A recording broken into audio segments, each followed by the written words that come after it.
আমার নবীর যারা পাগল বলে গালি দেয় ওদের গালি ওদের মুখের উপরে ঠিক কিনা? আমার নবীর যারা লেস কাটা নির্বংশ বলে ওদের 14 গোষ্ঠী নির্বংশদের বলে ঠিক কিনা? আমার নবীর সম্মানের বিরুদ্ধে যদি কথা বলে তাদের বিরুদ্ধে আমাদের হুঙ্কার আর লড়াই আছে না নাই? বিশ্ব নবীর গালি দিলে বলে যে আগুন লাগে, কার কার লাগে? হাত তুলে আল্লাহর দেখা।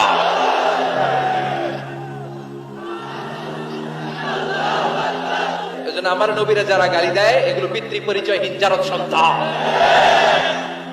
বিশ্ব নবীর সম্মান নিয়ে উল্টা পাল্টা করলে এটা সহ্য করা হবে না। জোরে কর ঠিক কিনা? তুমি আমারে গালি দাও আমি মেনে নিব, আমার বাপের গালি দাও মেনে নিব, আমার দলের গালি দিবি মেনে নিব, কিন্তু আমার নবীর গালি দিলে খবর আছে না নাই?